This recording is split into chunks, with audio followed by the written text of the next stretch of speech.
Adia Bako attitude was Sikatimia and Lukaku. Was switching allegiance from Inter to Juventus. Now share image here that screen is here. Lukaku share Inter JC.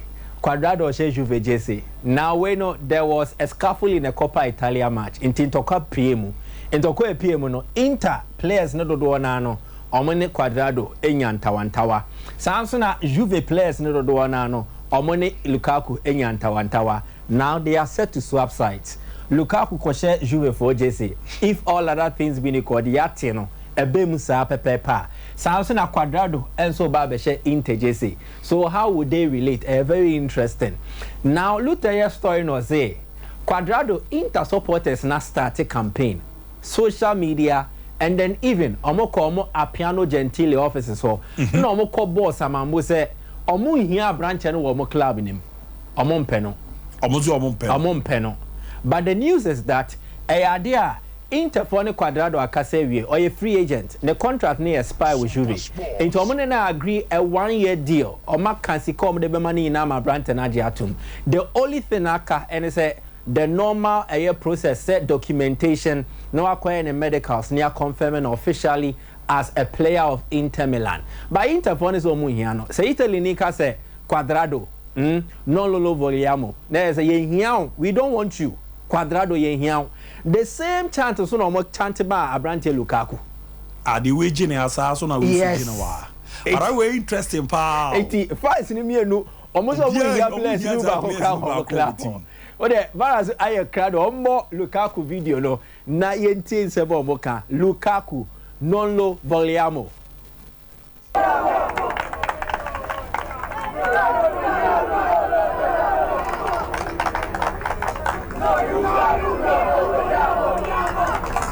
SOMPA Sports.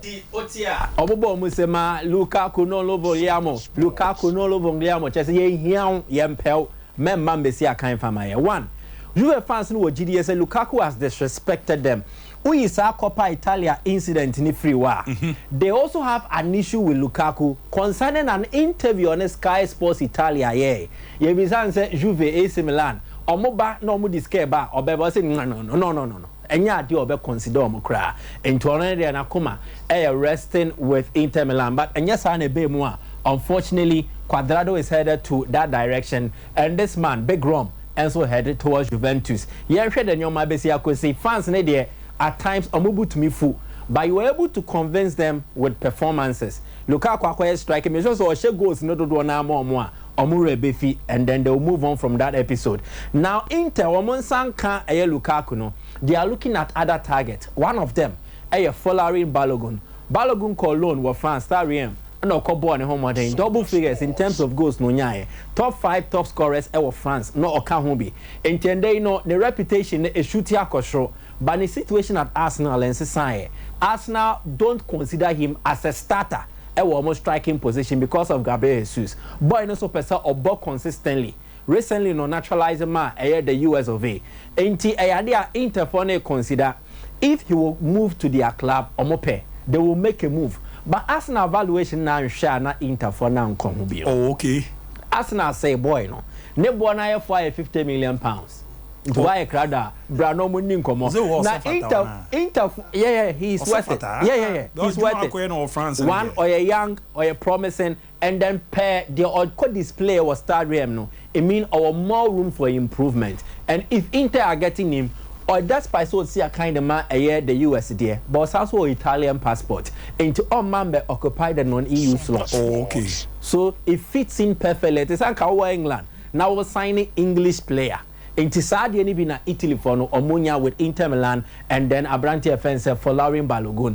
Inter for ni sikasem so form. Omokro ya na omotwetwe omoto ase a concern the Lukaku saga. Inti ende no sikasem might be a hindrance for following Balogun to move to Inter Milan. Another one on the bill, Alvaro Morata. Morata any Roma akase wianesa. No ni Milan wa agreement. Na Milan agreement, the club could not find an agreement with the selling club. In this case, Atletico Madrid. Sika Milan itiano, ne 10 million plus 5 in add-ons. Atletico for the Monje. So Morata and Roma are closer to agreeing. Boy, ne de wakasa Italy no peso bobo because of Neirino and then man and free Italy. So Felice will move it in the closing stages of the career now, a Sefata. But the issue has always been club no autonomy no any ska. Roma they are not a far advanced, but Ansha, the Juve for the Inter Milan in the Lukaku saga no. Ansha Inter for need to be by Rome Alvaro Morata. Yeah, because now they have 30 million euros to spend to get in a striker. Morata fitted that profile. 1, our Serie A experience. 2, our international pedigree. And then 3, our EU member. Into Oba, he will occupy the non-EU slot. Into they want him on board. But in Komotriano, Ndimu and as a Nkwetre to say the Roma the Enetiano. But they see him as a potential target to be in their middle. Then Abrantia offense Medi Tarami. Tarami a Iranian. Osina kind of Porto phone hiska. They need to balance their books. Sika Modia to open sui a 25 million euros. 1, already 31 years in the next month. 2, the contract aka 1 year. Inte wasan kan ne boa ne kosro pan but because of factors na me boy no ne boa no form interfo ni nya omope. But the case with Taremi so ne say AC Milan so nim say omanya Morata, so they are moving for the Taremi operation. Na omoko bede ya according to Mattia Moreto ye juma relevo it was Spain or say the bid from AC Milan at the couple to Hono was 13 million euros. I was it why Omoko pe Taremi no omoko almost 13 million euros. And omode kope no. Yes. Now Italy teams in the meeting. I know omo peski triasa. So the strategy you have 3 years ago about our player the loan. Exactly. No the call. Yeah. No the Nakoshima. Let's say oh look around over that's what salary libio. I also Bejulo. Yeah, over TV. And I say that's what taxes in Barcelona follow. Who's the friend of music player be free? Exactly. Ama portfolio rejected the first offer. AC Milan still are interested, so they will make that move. But Milan, between 2 players, or just 1 on EU slot to fill. When in your EU member, and also on free a EU member state and a country, and it is our turner, he will occupy the non-EU slot. Serie A club will to fill for a season. Milan have occupied 1 with Ruben Loftus-Cheek. They need 1 non-EU member. Omo Pesamo Chukwueze, and then Mediterranean. And to the Ombanyane Caneno. Then they won't sign the other. So I'm not signing Mediterranean first. I'm going to Chukwueze. So I'm going to Chukwueze as well. I'm going to Mediterranean. Now, in the case they get Chukwueze, it means they will still need a striker. And they've identified Abrantia and not Danjuma. Almost a Danjuma beside the left wing corner. He will become the cover for Abrantia Rafael Leao. But that aside, in Hosono, Obetima an adequate cover for Olivier Giroud. And they think that when they bar, they form and they might not even pay because they will submit a proposal and say Omuhiano on loan. Oba loan na then he will be an option to Obobe extended assigning permanently. So that is what is in the picture. Abrante Wesu Yunus Musa Milan Edin Hong Kong Valencia for no are eager to sell. Milan so edrenim with Nkomochicheno. Then Tejani Reinders Omowie with Azi Akma. And to boy way is expected in Milan on Tuesday. So Beba no wait now about Reinders, yeah. Is all Oba similar. Oba share in Finfield, the replacement for Sandro Tonali. Tejani Reinders. Or a very good player. So and that is the development of Frio. And then Ochina, and then a Man City for the reporting for training. Between and then Ochina, Kawa Kane Pep Guardiola bedin komo.